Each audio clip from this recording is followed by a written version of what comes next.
এই ভিডিওতে দেখব একটা ডাবলি লিঙ্ক লিস্টের লাস্ট নোডকে কিভাবে ডিলিট করতে পারি।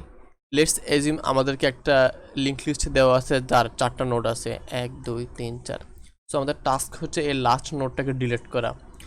সো এটা কিভাবে করতে পারি?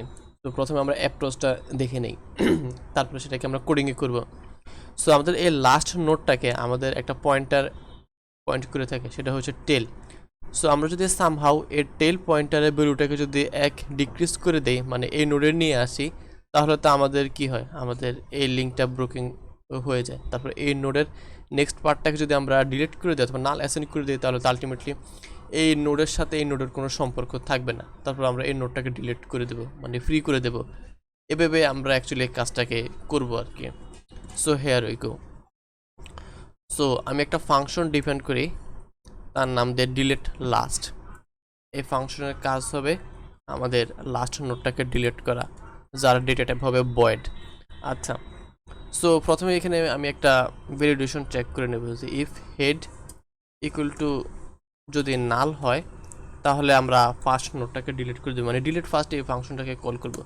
সেটা হচ্ছে ইউজারের জন্য আর কি, ইউজার তো যে কোনো কিছু দিতে পারে। সো আমাদের যদি একটা নোড একটাই থাকে, তাহলে তো আমরা লাস্ট নোডকে ডিলিট করার কোনো প্রশ্নই আসে না, এখানে লাস্ট নোড তো হবে নাই।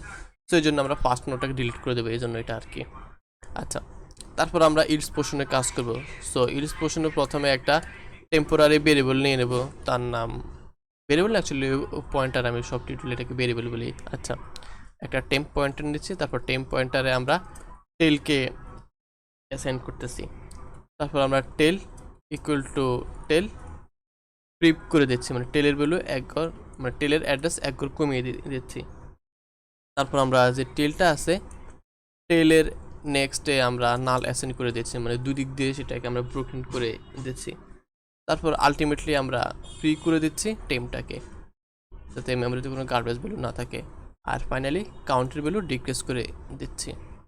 এই তো এটা হচ্ছে আমাদের ডিলিট লাস্ট এই ফাংশনের কাজ। সো এখন যদি ফাংশনটাকে আমরা চেক করি, দেখি কি হয়। সো এখানে আমাদের 5টা নোড আছে, তারপর আমরা ডিসপ্লে ফাংশনকে কল করছি, তারপর একটা নিউ লাইন দিচ্ছি, তারপর লাস্ট ফাংশনটাকে কল করতেছি, আবার ডিসপ্লে ফাংশনটাকে কল করি। সো এখন যদি কোডটাকে রান করি, ক্লিয়ার করে নেই। সো এখানে আমাদের 5টা নোড আছে, একটা হচ্ছে 5টা নোডের ডেটা হচ্ছে 410 20 30 40, এই যে এগুলা। তারপর ডিসপ্লে ফাংশন কল হচ্ছে, তার আউটপুট হচ্ছে এটা। তারপর আমরা ডিলিট লাস্ট এই ফাংশনটাকে কল করতেছি, মানে আমরা লাস্ট নোডটাকে ডিলিট করবে 40 এর ডেটাটাকে। এই তো সেটা ডিলিট করার পর আমরা আবার ডিসপ্লে ফাংশনকে কল করতেছি। এখন আমাদের নোড আছে 4টা, তার ডেটাগুলো হচ্ছে 410 20 30।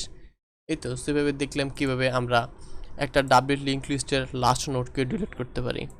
থ্যাঙ্কস।